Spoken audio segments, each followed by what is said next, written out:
खुलुमबाय बेयो बड'लेण्ड इंखं टेलिभिजन दिनै 4 मे 2022 बुधबार खालि सानसेनि बरायखौ नोंथांमोननि खाथियाव लाबोदों आं सदानन्द दैमारिया।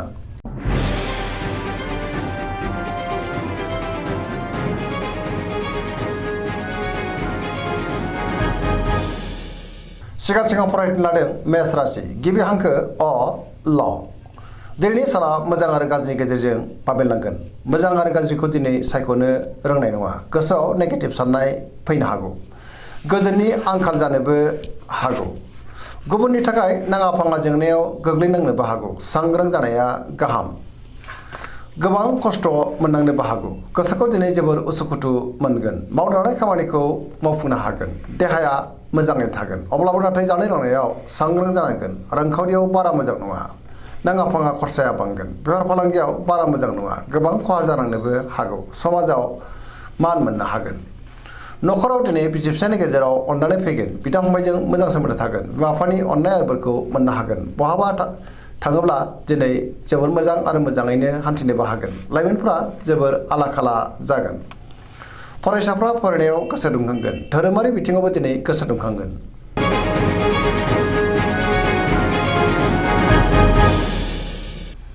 वृष राशि गिबि हांखो इ उ ब। दिनैनि साना बारा मोजां नङा। गुबुननि हेफाजाब मोननो गोब्राब जागोन। गोसोखौ दिनै जोबोर उसुखुथु आरो गिलुं गिलुंबो मोनगोन। गोजोननि आंखाल जानो हागौ। गोसोनि बोलोआ लोरबां जागोन। मावनो लानाय खामानिखौ मावफुंनो हागोन। रांखावरियाव मोजां मोननो गोनांफोरखौ मोननो हागोन। नाथाय अब्लाबो खरसायाबो बांगोन। बेफार फालांगियाव मोजां होनजायो। आयाबो बांगोन। बहाबा थाङोब्ला मोजां। न'खराव बिसि फिसायनि गेजेराव एना एनिबो फैनो हागौ। गोसोनि साननायफ्रा गोरोबलायाबो जानो हागौ। सोरनिबा सायाव खुद्रिगोन आरो गोबां रागाबो जोंफ्लांनो हागौ। देहाया मोजाङै थागोन। सेंग्रा सिख्लाफ्रा जोबोर आला खाला जागोन। अब्लाबो नाथाय गोसोनि साननायखौ फोरमायलायनो हागोन। बहानिफ्रायबा हरखाबै गाज्रि खौरांबो फैनो हागौ।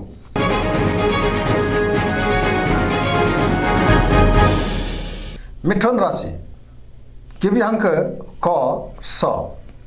दिनैनि साना जोबोर मोजां। पजिटिभ एनार्जिनि गोहोम गोग्लैगोन। न'खराव बिसि फिसायनि गेजेराव अनलायनाय फैगोन। बिदा फंबायजों मोजां सोमोन्दो थागोन। बहानिफ्रायबा मोजां खौरां फैनो हागौ। गोसोनि साननायफोरा दिनै मोगथाङाव जाफुंगोन।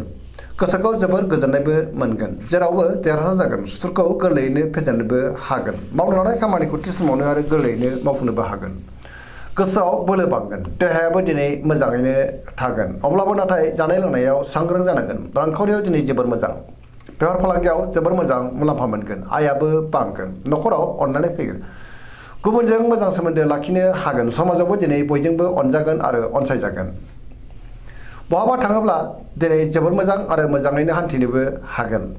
गियाननि आंखाल जानाय नङा। लाइमोनफोरनि गोसोआ दिनै जोबोर रमान्टिक जागोन। फरायसाफ्रा फरायनायाव गोसो दुंखांगोन आरो मोजां फिथाइ मोनगोन।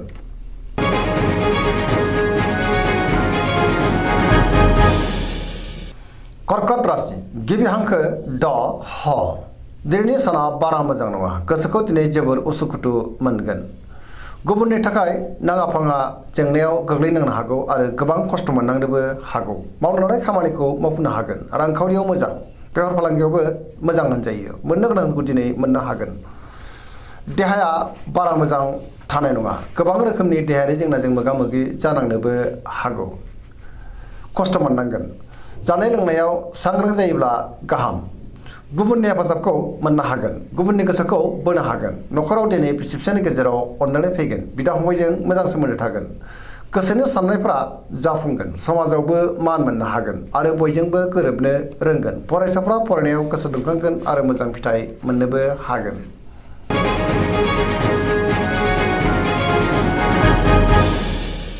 सिंह राशि गिबि हांखो म ट। दिनैनि साना जोबोर मोजां। बयजोंबो गोरोबनो रोंगोन। गियाननि आंखाल जानाय नङा। गोसोखौ दिनै जोबोर गोजोननाय मोनगोन। सोरबा गोजाम लोगोजों बहाबा लोगो मोननानै दिनै गोसोखौ जोबोर गोजोननाय मोनगोन। मावनो लानाय खामानिखौ थि समावनो आरो गोरलैयैनो मावफुंनोबो हागोन। लाइमोनफोरनि गोसोआ दिनै जोबोर रमान्टिक जागोन आरो गावबा गावनि गोसोनि साननायखौ फोरमायलायनोबो हागोन। रांखावरियाव जोबोर मोजां। गोबां धोन आरजिनोबो हागोन। आयाबो बांगोन। नाथाय अब्लाबो खरसायाबो बांगोन। बेफार फालांगियावबो मोजां मुलाम्फा मोननो हागोन। न'खराव बिमा बिफानि अननाय आरो बोरखौ मोननो हागोन। गोसोनि बोलोआबो बांगोन समाजावबो दिनै गोबां मान मोनगोन गुबुनजों मोजां सोमोन्दो लाखिनो रोंगोन आरो गुबुननि गोसोखौ बोनोबो हागोन सेंग्रा सिख्लाफ्रा बयनिफ्रायबो मोजां खौरां मोननोबो हागौ।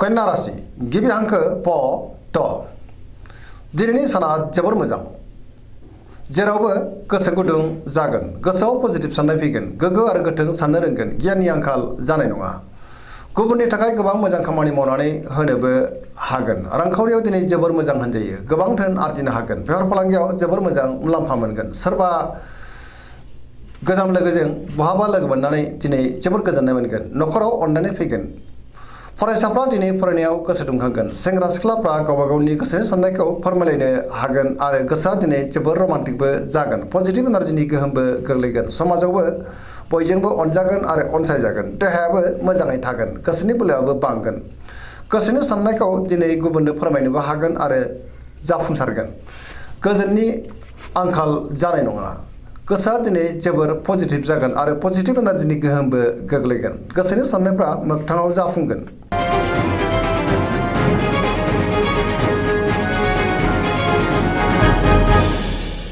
तुला राशि गिबि हांखो र ट दिनैनि साना जोबोर मोजां गोसोखौ दिनै जोबोर सांग्रां मोनगोन सोरजोंबा बाख्नाय जानोबो हागौ गोबां खामानि मावनो गोसो दुंखांगोन आरो मावफुंनोबो हागोन गोसोनि बोलोआबो बांगोन गोसोनि साननाया मोगथाङाव जाफुंगोन मावनो लानाय खामानिखौ थि समावनो आरो गोरलैयैनो मावफुंनोबो हागोन देहाया मोजाङै थागोन रांखावरियाव मोजां मोननो गोनांखौ दिनै मोननो हागोन न'खराव बिसि फिसायनि गेजेराव अननानै फैगोन बिदा फंबायजों मोजां सोमोन्दोबो थागोन गुबुननि थाखाय गोबां मोजां खामानि मावनानै होनोबो हागोन बेफार फालांगियाव मोजां मुलाम्फा मोनगोन पजिटिभ एनार्जिनि गोहोम गोग्लैगोन फरायसाफ्रा दिनै फरायनायाव गोसो दुंखांगोन आरो मोजां फिथाइ मोनगोन लाइमोनफोरा जोबोर रमान्टिकबो जागोन।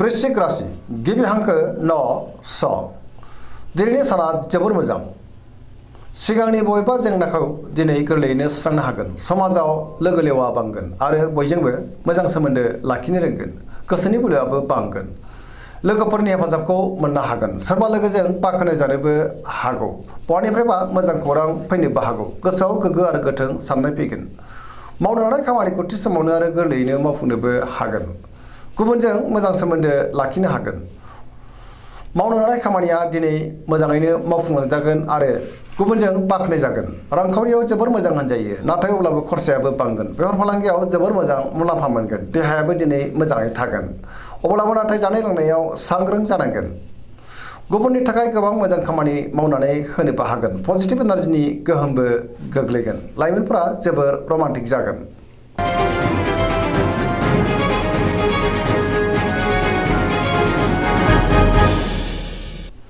धनु राशि गिबि हांखो ढ फ भ दिनैनि साना बारा मोजां नङा गोसोखौ जोबोर उसुखुथु मोनगोन गुबुननि हेफाजाब मोननो गोब्राब जागोन गोसोआव नेगेटिभ साननाय फैगोन नेगेटिभ एनार्जिनि गोहोमबो गोग्लैनो हागौ सोरजोंबा गाज्रि मोनजागोन आरो रायखोमा जानोबो हागौ गोसोनि बोलोआ लोरबां जागोन धोरोमारि बिथिङाव नाथाय गोसो दुंखांगोन मावनो लानाय खामानिखौ थि समावनो मावफुंनो गोब्राब जागोन सोरजोंबा रायखोमा जानोबो हागौ माबा नङा माबा मोनसे हेंथाबो फैनो हागौ रांखावरियाव मोजां नाथाय अब्लाबो खरसायाबो बांगोन बेफार फालांगियाव मोजां मुलाम्फा मोननो हागोन देहाया मोजाङैनो थागोन न'खराव अननानै फैगोन बिमा बिफानि अननाय आरो बोरखौ मोननो हागोन गुबुना नाथाय खहा खालामनो नाजागोन सांग्रां जानाया गाहाम।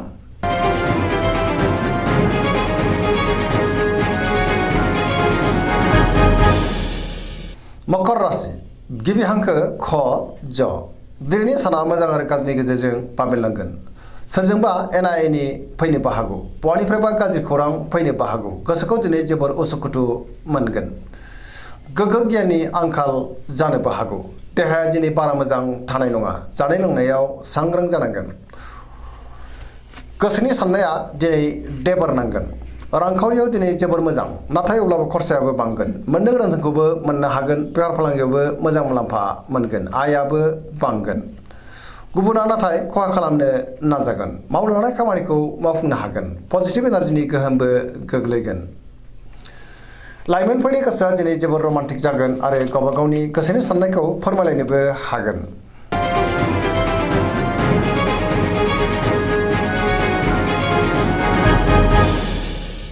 कुम्भ राशि गिबि हांखो ग स दिनैनि साना जोबोर मोजां गोसोनि बोलोआ बांगोन सोरजोंबा बाख्नाय जानोबो हागौ गोसोखौ दिनै जोबोर गोजोननायबो मोनगोन मावनो हानाय खामानिखौ थि समावनो आरो गोरलैयैनो मावफुंनो हागोन बहानिफ्रायबा हरखाबै मोजां खौरां फैनोबो हागौ समाजाव गोबां मान मोननो हागोन रांखावरियाव जोबोर मोजां गोबां धोन आरजिनो हागोन मोननो गोनांखौबो दिनै मोननो हागोन बेफार फालांगियावबो मोजां मुलाम्फा मोनगोन आयाबो बांगोन देहाया मोजाङै थागोन नखराव दिनै बिसि फिसानि गेजेराव अननानै फैगोन बिदा फंबायजों मोजां सोमोन्दो थागोन आरो बिमा बिफानि अननाय आरो बोरखौबो मोननो हागोन गोसोनि साननायफ्राबो मोगथाङाव दिनै जाफुंगोन सेंग्रा सिख्लाफ्रा जोबोर रमान्टिक जागोन आरो गावबा गावनि गोसोनि साननायखौ फोरमायलायनोबो हागोन पजिटिभ एनार्जिनि गोहोमबो गोग्लैगोन